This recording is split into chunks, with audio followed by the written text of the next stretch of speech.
नमस्कार।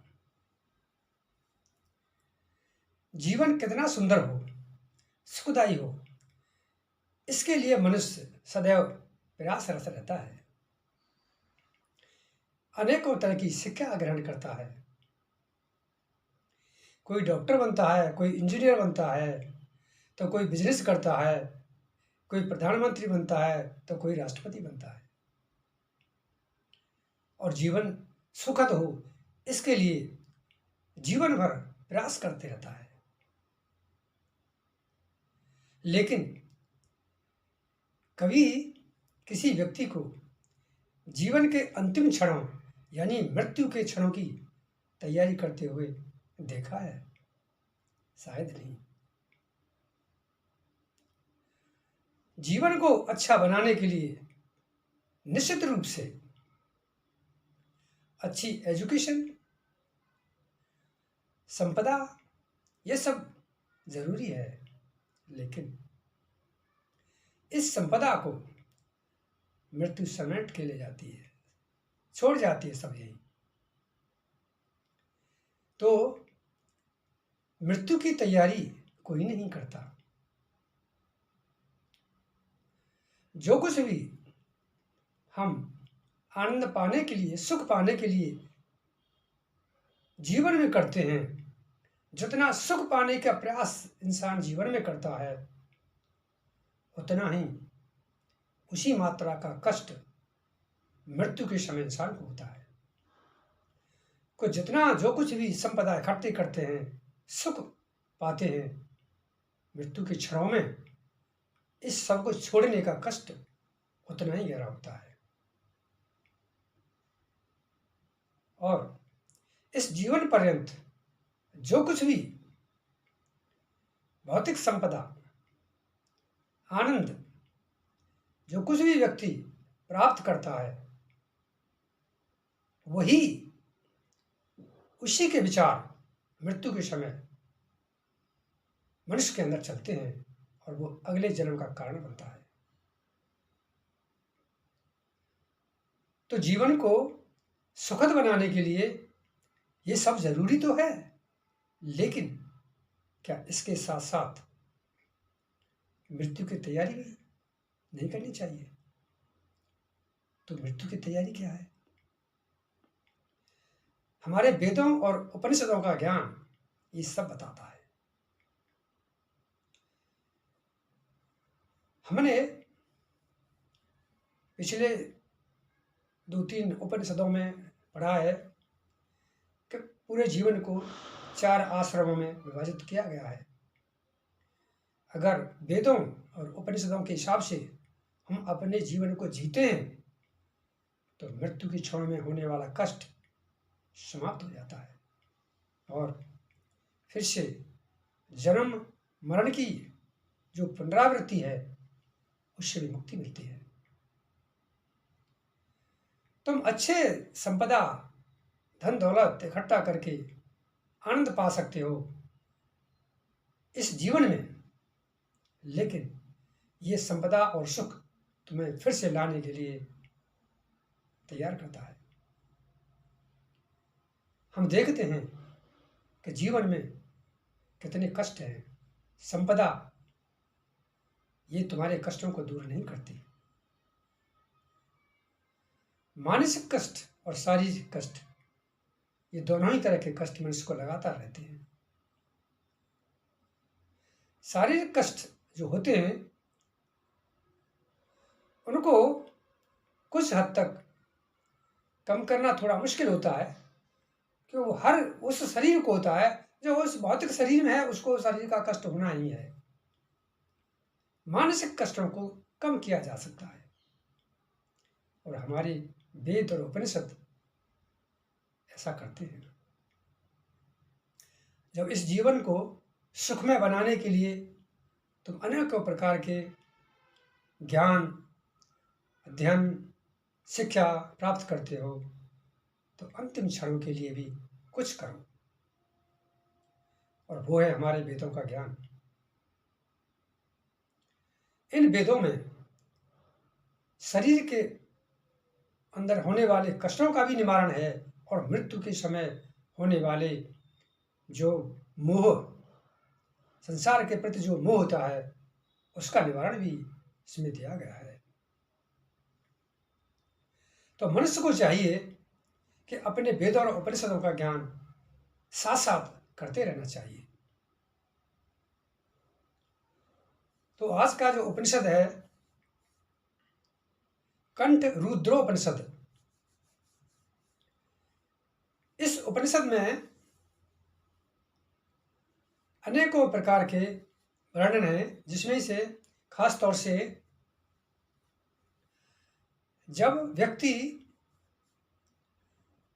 पहले 3 आश्रम, ब्रह्मचर्य, गृहस्थ और वानप्रस्थ, इनको सुचारू रूप से पार कर लेता है, तो जो चौथा आश्रम संन्यास आश्रम होता है, उसमें जब प्रवेश करता है तो उसकी प्रक्रियाएं इसमें दी गई हैं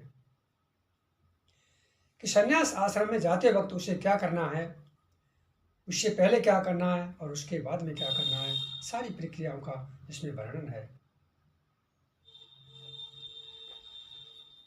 तो आज का जो उपनिषद है कंठ रुद्रोपनिषद, उसमें 47 श्लोक हैं और 11 कंडिकाएं हैं। इस उपनिषद को कृष्ण यजुर्वेद से लिया गया है। तो इसके अंदर जो व्याख्या की गई है, देवताओं द्वारा ब्रह्म विद्या की जिज्ञासा, जब देवताओं द्वारा ब्रह्म विद्या की जिज्ञासा हुई तो उसके बाद में भगवान प्रजापति ने संन्यास आश्रम में प्रवेश की विधि का इसमें वर्णन किया है। इसमें आत्म तत्व का विवेचन भी किया गया है। प्रथम 3 कंडिकाओं में संन्यास ग्रहण करने की विधि बतलाई गई है। 4 से 11 कंडिकाओं में संन्यास के बाद कई तरह के अनुशासनों को निर्वाह करने का वर्णन है।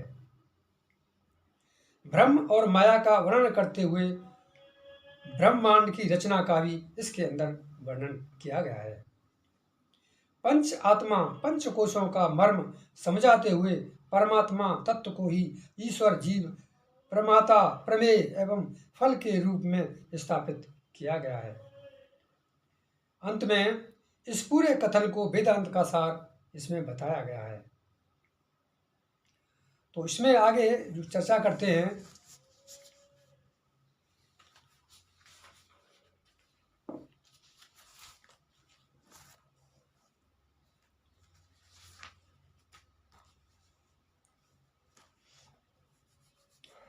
श्लोक नंबर 2, इसमें श्लोक नंबर जो पहला है वो शांति पाठ है। श्लोक नंबर 2 के अंदर जब व्यक्ति तीनों आश्रमों की अवस्थाओं को पार कर लेता है, यानी ब्रह्मचर्य, गृहस्थ, वानप्रस्थ, इनको सुचारू रूप से वेदों के अनुसार पार कर लेता है और चौथी अवस्था यानी संन्यास अवस्था में जब प्रवेश करता है तो उस समय की स्थिति के बारे में वर्णन है कि जब व्यक्ति यानी सन्यासी जब परिवार से संन्यास आश्रम की ओर जाता है तो इसका इसमें वर्णन है। पहले तीनों आश्रमों में यानी ब्रह्मचर्य, गृहस्थ और वानप्रस्थ, तीनों आश्रमों में वो परिवार के साथ ही रहता है, लेकिन वेदों के अनुसार उस जीवन को जीता है। चौथे आश्रम में वो अपने परिवार को छोड़ता है और संन्यास के लिए बाहर की ओर निकलता है। तो उस समय का इसमें जो श्लोक नंबर 2 में वर्णन किया गया है। जब व्यक्ति परिवार को छोड़ करके संन्यास की ओर जाता है तो इसमें बताया गया है कि वो अपने पुत्र को, जिसको परिवार की जिम्मेदारी सौंप करके जाता है, तो उसको कुछ ज्ञान देता है, उसको आत्मचेतना का ज्ञान देता है, जिससे वो परिवार का संचालन ठीक तरह से कर सके। तो उसमें वो बताता है कि कुछ मंत्रों को उसे बोलने के लिए वो कहता है, जो कि इस तरह से हैं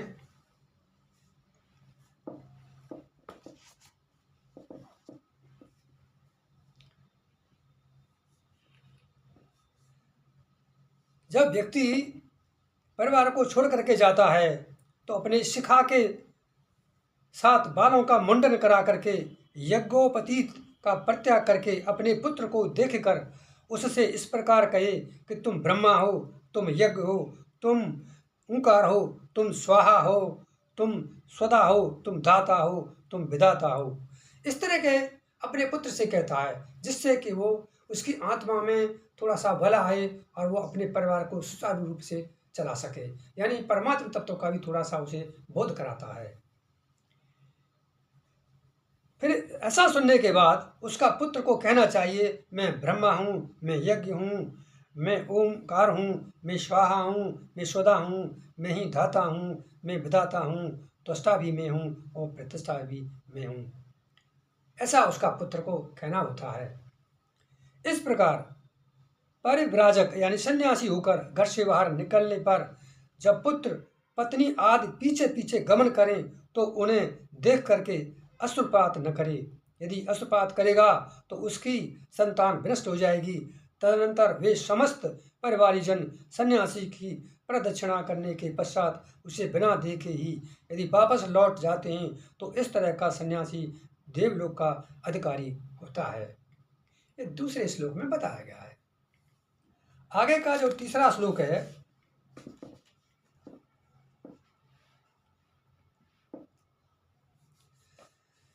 ब्रह्मचर्य गृहस्थ और वानप्रस्थ के बाद की जो स्थिति व्यक्ति के जीवन में आती है, तो उसके बाद जब संन्यास आश्रम में व्यक्ति जाता है तो उसे वहाँ क्या क्या करना होता है उसके बारे में इसमें वर्णन दिया गया है। ब्रह्मचारी द्वारा वेदों शास्त्रों के अनुसार ब्रह्मचार्य का पालन करने के बाद विवाह करके गृहस्थ धर्म का निर्वाह करते हुए पुत्रोत्पत्ति के पश्चात उनको सुसंस्कृत बनाकर अपनी शक्ति के अनुसार यज्ञ हवन आदि करने के उपरांत अपने इष्ट मित्रों तथा गुरुजनों से आज्ञा लेकर संन्यास ग्रहण किया जा सकता है। इस प्रकार संन्यास आश्रम में प्रवेश करने वाला वन में जाकर 12 रात्रियों तक दुग्ध से अग्निहोत्र करे और साथ ही 12 रात्रियों तक केवल दुग्धाहार पर रहे। 12 रात्रियों के पश्चात विष्णु अग्नि तथा प्रजापति के उद्देश्य से हवन कर दे। अग्निहोत्र में उपयोग किए हुए काष्ठ पात्रों को भी अग्नि में आहुति रूप में समर्पित कर दे। मिट्टी के पात्रों को जलाशय में समर्पित कर दे और स्वर्णादि के बने पदार्थों को अपने गुरु को दे दे। उस समय गुरु के प्रति इस प्रकार कहे, तुम मुझे छोड़कर दूर गमन न करना तथा मैं तुम्हें त्याग कर दूर नहीं जाऊंगा। कुछ शास्त्रों का मत है कि इसके पश्चात गारपत्य, दक्षिणाग्नि, आहवनीय इन 3 प्रकार की यज्ञाग्नियों से अरण्यों के पास से एक मुट्ठी भस्म लेकर पान ग्रहण करे। शिखा के साथ बालों का मुंडन करा के तथा यज्ञोपवीत को उतार कर, यज्ञोपवीत का यहाँ मतलब होता है जनेऊ, यज्ञोपवीत को उतार कर ओम भू स्वाहा मंत्र को पढ़ते हुए जलाशय में विसर्जित कर दे। तत्पश्चात अनशन, जल प्रवेश, अग्नि प्रवेश, वीरों के मार्ग का अनुसरण करके महाप्रस्थान करे या फिर किसी वृद्ध सन्यासी के आश्रम में निवास हेतु गमन करे। दुग्ध अथवा जल के सहित जो कुछ भी वह भोजन करे वही भोजन उसका सायंकालीन यज्ञ है और प्रातः काल के समय में जो भोज्य पदार्थ ग्रहण करे वही उसका प्रातःकालीन हवन है। अमावस्या के दिन जिस भोजन को ग्रहण करता है वही उसका दर्श यज्ञ है। पूर्णिमा को जो भोजन ग्रहण करता है वही उसका पौर्णमास यज्ञ है। और बसंत ऋतु में जो वह केस, दाढ़ी, मूछें, रोए, नख आदि कटवाता है वही उसका अग्निष्टोष्टम कहा गया है। ये इस तरह का श्लोक नंबर 3 में इसका वर्णन है। अब श्लोक नंबर 4 इसमें है संन्यास के बाद मंत्रों का जाप और आत्मचिंतन। जब संन्यास ले लेता है तो उसके बाद जो आत्मचिंतन है और मंत्रों का जाप है वो किस तरह से करना है उसका इसमें वर्णन किया गया है। संन्यास ग्रहण करने के पश्चात पुनः अग्नि का आधान अर्थात अग्नि की स्थापना नहीं करनी चाहिए। केवल मृत्युर्जय मावहम आदि आध्यात्मिक मंत्रों का जप करना चाहिए। समस्त भूत प्राणियों का कल्याण हो ऐसा कहकर केवल आत्म तत्व का चिंतन करता हुआ ऊर्ध्व की ओर हाथों को उठाते हुए परमात्मा के अतिरिक्त और किसी से साधन प्राप्त करने की कामना से मुक्त होकर प्रपंच रहित मार्ग में ग्रहहीन होकर विचरण करे। भिक्षा के द्वारा प्राप्त अन्न के अतिरिक्त और कुछ भी ग्रहण न करे। एक स्थान पर क्षण मात्र भी न रुके, सतत विचरण करता रहे। जीव हिंसा से बचे रहने के लिए वर्षा काल में विचरण की प्रक्रिया को विराम कर दे। ये अगले इस चौथे श्लोक में बताया गया है। पांचवें श्लोक से लेकर के 8वें श्लोक इन सब का वर्णन इसमें आगे दिया गया है, जिसमें है वस्त्रों आदि का परित्याग करना। जब वो उस आश्रम में जाता है, संन्यास आश्रम में जाता है, तो जो भी गृहस्थ आश्रम में उसके वस्त्र आदि जो कुछ भी होता है उन सब का उसको परित्याग करना होता है। एवं जनेऊ वगैरह जो भी कुछ उसके पास होता है उसको भी उसे वहाँ उतार के रखना होता है। तो संन्यास ग्रहण करने वाले मनुष्य को चाहिए कि वह कुंडिका, चमच, यज्ञ पात्र और सिक्क यानी झोली आदि को एवं तिपाही, जूते, जाड़े को दूर करने वाली कंथा, कतरी, कौपीन के ऊपर अंगाच्छादित करने वाला वस्त्र, कुश की बनी हुई पवित्री, स्नान के पश्चात धारण करने वाले वस्त्र, उत्तरीय वस्त्र, यज्ञोपवीत तथा वेदाध्ययन आदि सभी का परित्याग कर दे। वो अपना स्नान, पान एवं शौच आदि कृत पवित्र जल से संपन्न करे। नदी के तट पर अथवा देव मंदिर में जाकर शयन करे। वो अधिक विश्राम न करे अथवा अधिक परिश्रम से शरीर को व्यर्थ में नष्ट न करे। वो दूसरों के द्वारा अपनी प्रशंसा श्रवण करके न प्रसन्न हो तथा न निंदा या अपमान किए जाने पर गाली अथवा शाप दे। ये इसमें वर्णन है। आगे का जो श्लोक है, श्लोक नंबर 9 से 11 तक का, उसमें जो इसमें दिया गया है, संयम पूर्वक ब्रह्मचर्य व्रत, स्त्रियों का दर्शन, स्पर्श, क्रीड़ा, ये सब से उसको वंचित करने के लिए बताया गया है। यानी जो स्त्रियां हैं उनका दर्शन करने से भी, उनको देखने से भी इसमें मना किया गया है, स्पर्श करने से मना किया गया है। तो इन सब चीज़ों का इसमें वर्णन किया गया है।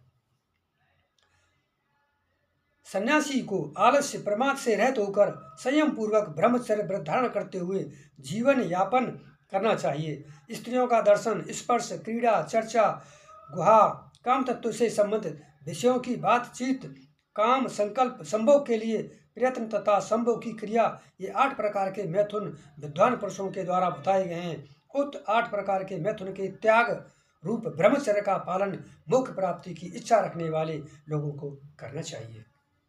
तरह का इसमें वर्णन है। आगे है 11 और 12वां श्लोक के अंदर।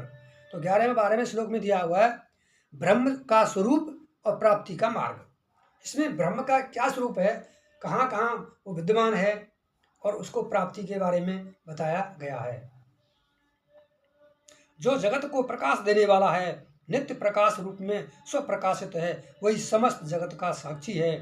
निर्मल आकृति वाला वह सभी की आत्मा है, वह प्रज्ञा घन के रूप में है। समस्त प्राणी समुदाय उसी ब्रह्म में प्रतिष्ठित हैं। मनुष्य पर ब्रह्म परमात्मा को न कर्म के द्वारा, न संतान के द्वारा और न ही दूसरे अन्य किसी साधन के द्वारा पा सकता है, अपितु वह उस पर ब्रह्म को ब्रह्मानुभव के द्वारा ही प्राप्त कर सकता है। अब आगे के 14 से लेकर के 16 श्लोक के अंदर जो बताया गया है वो है ब्रह्म की उपस्थिति और मनुष्य की ब्रह्म स्वरूप। मनुष्य ही ब्रह्म स्वरूप है, ऐसा कुछ इसमें वर्णन बताया गया है।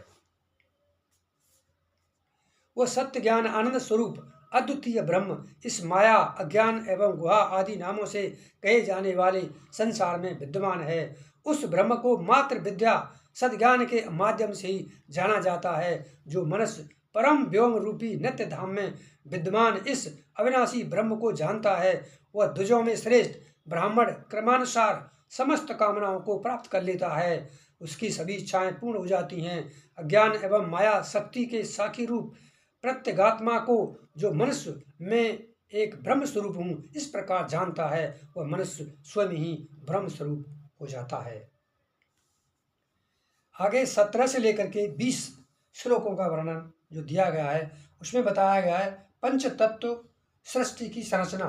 इसके बारे में जो पंच तत्व हैं हमारे और सृष्टि की जो रचना है वो कैसी हुई उसके बारे में इसमें वर्णन दिया गया है।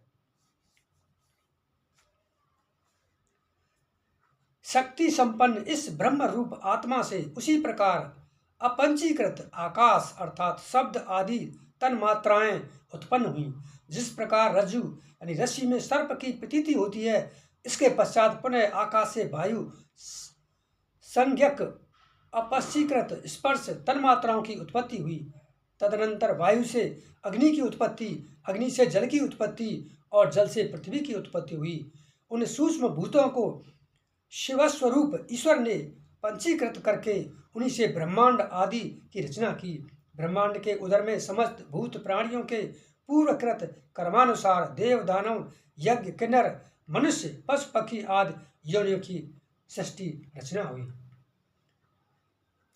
अब आगे 21 से 26 श्लोक के अंदर जो बताया गया है पंचकोश आवरण यानी शरीर का वर्णन।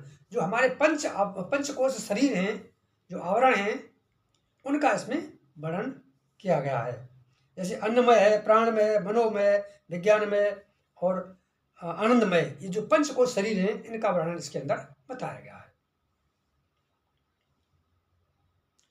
अस्थि स्नायु आदि से निर्मित यह समस्त जीवों का शरीर भी अपने कर्मानुसार ही प्रकाशित हो रहा है। सभी शरीर धारण करने वालों का यह जो अन्नमय आत्मा स्थूल शरीर के माध्यम से प्रकाशित हो रहा है, उससे पृथक एक प्राणमय आत्मा और है जो कि इस अन्नमय आत्मा के अंदर विद्यमान है। इससे भी सूक्ष्म और भिन्न मनोमय आत्मा है जो प्राणमय के अंदर स्थित है। इससे सूक्ष्म विज्ञानमय आत्मा है जो मनोमय आत्मा के अंदर विद्यमान है। इससे भी अति सूक्ष्म आनंदमय आत्मा है जो विज्ञानमय आत्मा के अंदर स्थित है। अन्नमय आत्मा प्राणमय से परिपूर्ण है, वैसे ही प्राणमय आत्मा स्वभावानुसार मनोमय आत्मा से पूर्ण है। मनोमय आत्मा विज्ञानमय से पूर्ण है तथा सदा सुख स्वरूप विज्ञानमय आत्मा आनंदमय से परिपूर्ण रहता है। आनंदमय आत्मा अपने से अलग साक्षी रूप सर्वत्र व्याप्त अंतर्यामी ब्रह्म के द्वारा परिपूर्ण है। वह ब्रह्म किसी दूसरे के द्वारा नहीं वरन अपने आप ही सभी तरफ से परिपूर्ण है। तो आगे जो श्लोक हैं 27 से लेकर के 32 तक, इनका वर्णन 27 से लेकर के 37 तक है। इसमें 27 से 37 तक दिया हुआ है। तो उनका जो वर्णन है वो इसमें है आपका जीवों का आश्रय स्थल। जीवों का आश्रय स्थल क्या है? परमात्मा आनंद प्रदान दाता है। ये सब इसके अंदर वर्णन किया गया है। जो यह ज्ञान एवं सत्य के रूप में अद्वितीय पर ब्रह्म है, वही सबका आश्रय स्थल है। वह सबका सार एवं रस स्वरूप है। उस सनातन तत्व को पाकर के यह देही यानी जीवात्मा सर्वत्र सुखानुभव प्राप्त करता है। इसके अतिरिक्त अन्यत्र सुख का भाव कहाँ है? संपूर्ण भूत प्राणियों के आत्मस्वरूप इस परानंद परमानंद ब्रह्म के उपस्थित न रहने पर भला कौन मनुष्य जीवित रह सकता है अथवा कौन सा प्राणी नित्य चेष्टा करता है? अतः जो सर्वांतर्यामी रूप से सभी के चित्त में प्रतिभासित होता है, वही पर ब्रह्म अविनाशी परमात्मा दुखों से घिरे हुए जीवात्मा को सदैव आनंद प्रदान करता है। जो अदृश्यत्व आदि लक्षणों से युक्त इस पर तत्व से अभेद रूप परम अद्वैत रूप ब्रह्म को प्राप्त कर लेता है, वही महायति यानी सन्यासी है। देश काल एवं पात्र से अपरिचित अपरिछिन्न सत्य स्वरूप पर ब्रह्म ही अभय पद परम अमृतुल्य एवं कल्याणमय है। जब तक मनुष्य को इसमें थोड़ा भी व्यवधान दृष्टिगोचर होता है, तब तक उसे जन्म मृत्यु का भय बना रहता है। इसमें कुछ भी संशय नहीं। श्लोक 38 से 40 के अंदर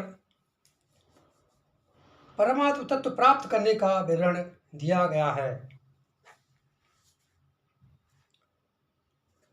इसलिए परमात्म तत्व को प्राप्त करने में ये समस्त इंद्रियां समर्थ नहीं है। जो पुरुष उस द्वंद्वातीत निर्गुण सत्य स्वरूप और विज्ञान घन ब्रह्मानंद को यह मेरा ही स्वरूप है ऐसा जान लेता है, उसे कहीं पर भी भय नहीं व्याप्त होता। इस तरह से जो भी जितेंद्रिय मनुष्य अपने गुरु के उपदेश द्वारा आत्म साक्षात्कार के माध्यम से ब्रह्मानंद को प्राप्त कर लेता है, वह सत्य असत्य कर्मों के द्वारा कभी भी संतप्त नहीं होता।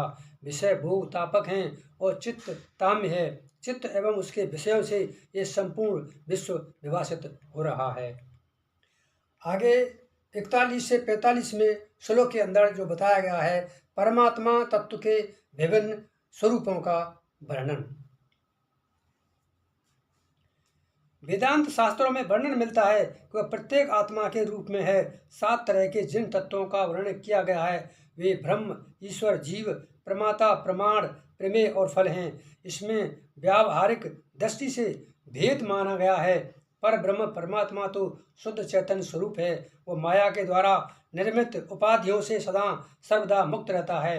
माया रूप होने से वो ईश्वर है एवं अविद्या यानी अज्ञान के वश में होने के कारण वो जीव हो जाता है। उसका अंतःकरण से संबंध होने से वही प्रमाता यानी ज्ञाता कहा जाता है। उसके चित्त द्वारा अनुभूति के संबंध से वो प्रमाण संज्ञा को प्राप्त होता है। वो चैतन्य युक्त ब्रह्म जब तक खोजा जाता है तब तक प्रमेय है और वही जब ज्ञात हो जाता है तब तक फल संज्ञक हो जाता है। आगे 46 और 47 में श्लोक के अंदर बताया गया है, इसमें ब्रह्म तत्व को प्राप्त करने की समर्थता का वर्णन है। इसलिए बुद्धिमान पुरुष अपने आप को मैं सब उपाधियों से मुक्त हूँ ऐसा मानकर मुक्तावस्था का सतत चिंतन करे। इस प्रकार जो तत्वतः जानता है वो ब्रह्म तत्व को प्राप्त करने में सदा ही समर्थ होता है। मैंने वेदांत के सर्व सिद्धांतों का सार यथार्थ रूप में कहा है। अपने कर्मों से जीव स्वयं ही उत्पन्न होता है और स्वयं मृत्यु को प्राप्त होता है और स्वयं ही अवशिष्ट रूप में बचा रहता है। यह सब आत्मा का ही खेल है। आत्मा के अतिरिक्त अन्य कोई दूसरा तत्व नहीं है। यही इस उपनिषद का रहस्य है। तो आज का उपनिषद, इसमें बहुत कुछ व्याख्या की गई है आश्रमों के बारे में और उसके बाद की स्थितियों के बारे में। तो इस उपनिषद को यही समाप्त करता हूँ। नमस्कार।